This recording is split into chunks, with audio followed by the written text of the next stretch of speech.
Hi guys. We are going to be finishing up today with the Chocolate Touch. So, yesterday we read chapters 9 and 10. And in chapters 9 and 10, John went to Susan's birthday party.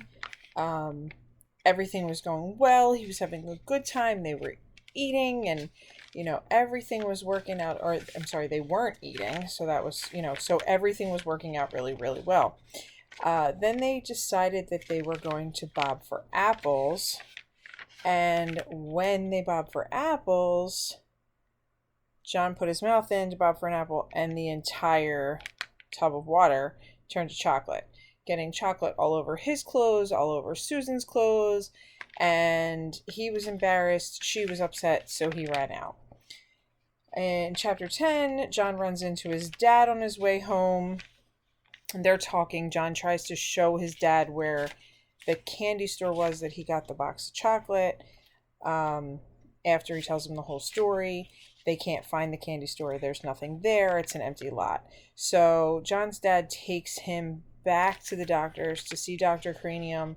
Dr. Cranium, examines John, can't seem to find anything wrong with him, but tries to give him some medicine.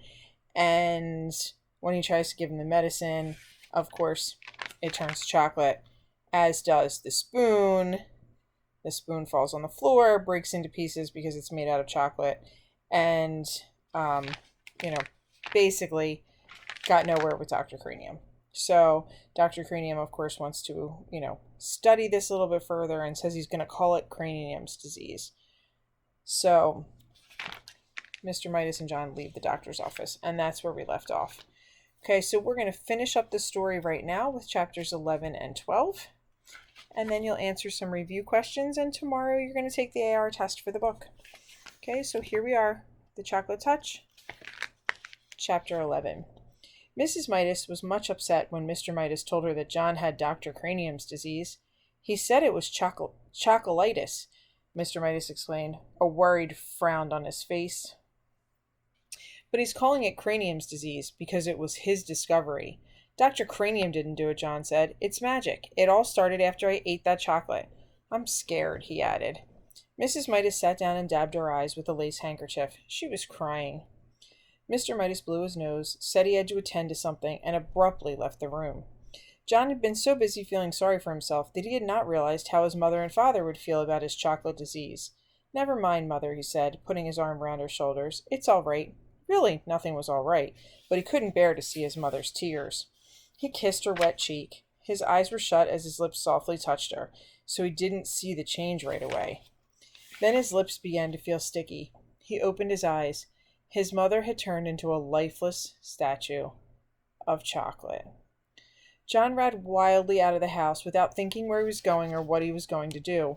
All he knew was that somehow he must get help. For the first time in a long while, he forgot about himself altogether. Now he didn't care about anything but bringing his mother back to life. Without quite knowing how he got there, John found himself at the corner where he had bought the chocolate box. The lot was no longer an untidy rubbish dump. The neat red brick building with two show windows was exactly where it had been in the first place, but the display of candy he had previously seen in the windows was no longer there. In one window, John saw a chocolate trumpet, a chocolate pencil, and a silver dollar with a piece bitten out of it. In the other window, he saw a cafeteria tray littered with chocolate utensils and the remains of a chocolate lunch. Clearly, this place was the right one. Clearly, the proprietor must know a lot about John's hateful chocolate touch. John rushed into the store. The proprietor was standing behind the counter, carefully polishing something small and round and flat and silver. I was just thinking of you, he said. John had no time to waste on pleasantries. Remember the old coin I found and gave you, and you gave me a magic chocolate? He demanded. Without waiting for a reply, he babbled on. I ate it, and it made everything that touches my mouth turn to chocolate, and I kissed my mother, and now she's chocolate, and I've got to change her back. Easy now, murmured the storekeeper. Calm yourself. There was an expression of satisfaction in the old man's eyes. It's all your fault, John declared. If my mother isn't made better again, I'll fight you till you're dead. My goodness, the storekeeper explained. Whose fault, did you say? Yours, John said. If you hadn't taken that money, I wouldn't have... Now, John, the storekeeper interrupted, I must insist on honesty. I'm glad to hear that you're thinking about your mother for a change. Unselfishness is important, but honesty is also important. If you'll be truthful, perhaps I can help you." John's ears reddened. It was becoming unmistakably evident to him that he had only himself to blame for all his unhappiness. He looked straight into the storekeeper's eyes. "I'll do anything. I'll work for you all of my life for nothing if you'll turn my mother back. You can turn me to chocolate instead if you want. So here's a picture of John and the storekeeper talking. All right, so we're at you. The storekeeper apparently ignored John's offers. "You were right, John," he said, "when you guessed that I had something to do with you acquiring the chocolate touch. But you yourself earned the coin that bought the chocolate touch. Only greedy people can even see that kind of money. Dr. Cranium was right, up to a point. I suppose that one could say that you had chocolatitis, but it was just an outward sign of selfishness." "My mother," John reminded the storekeeper frantically. "My mother's turned to chocolate. Do something about it. Oh, please do something about it." "I'm glad that you're concerned," the storekeeper commented unhurriedly. "Part of your cure is to be concerned about other people. You have been so greedy that you didn't care what happened to other people." "Oh, I know," John admitted woefully. "But please decide about me later, and please make my mother better now." "Well, John," the storekeeper said, "if you had to choose between getting rid of your chocolate touch and restoring your mother to life, which would it be?" For one moment, John couldn't help imagining a future of all chocolate meals. The thought was terrible. But then he thought of his mother as she had been when he left her, a motionless chocolate statue, unable to speak, her chocolate hand still holding her lace handkerchief. Without further hesitation, John said, "Help my mother." "Well, John," the storekeeper said, "I'm going to give you another chance. When next you go to school, your chocolate pencil will be a real wooden pencil with lead in it." "But," John began to protest. "What did the pencil matter? The chocolate knife and fork and spoon you left on your tray in the cafeteria will have turned back to metal. Your chocolate trumpet will be a shiny golden one again." "But," John said, "don't worry about Dr. Cranium's spoon. He will find a whole silver one on the floor, where the broken chocolate one lay."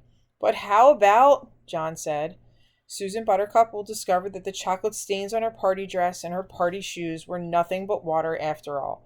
Her silver dollar will be all right." John could stand the suspense no longer. "My mother!" he shouted. "What about my mother? Will she be all right?" The storekeeper smiled. "Why don't you run along home and find out?" he suggested. John turned without even saying goodbye and ran out of the store. The storekeeper went back to the disc that he had been polishing, a disc the size of a quarter.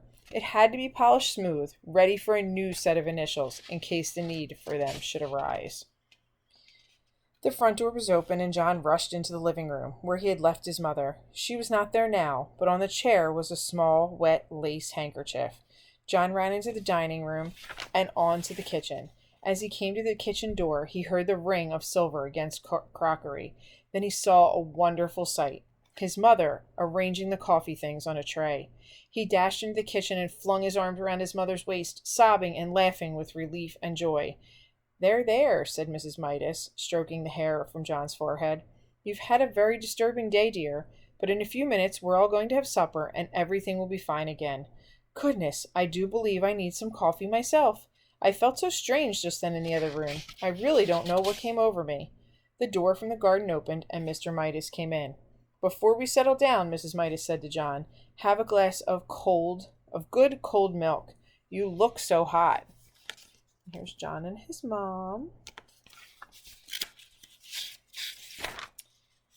So they didn't know what happened to her? Well, John thought, he certainly wouldn't scare them by telling them.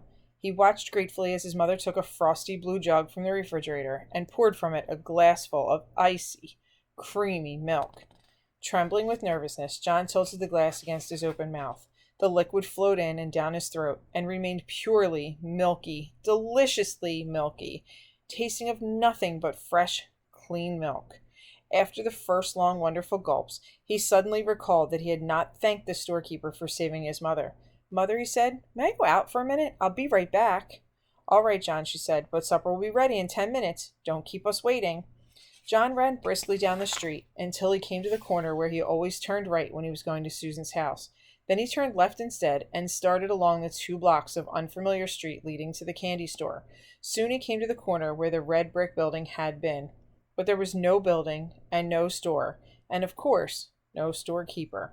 In the corner lot there was nothing to be seen but a heap of rusty tin cans and broken bottles, surrounding a signboard with new lettering that said, "Sold." And that's the end of the Chocolate Touch. So you're going to answer the review questions today, and we will go over anything that you need to before tomorrow's AR test. Thanks, guys. See you soon.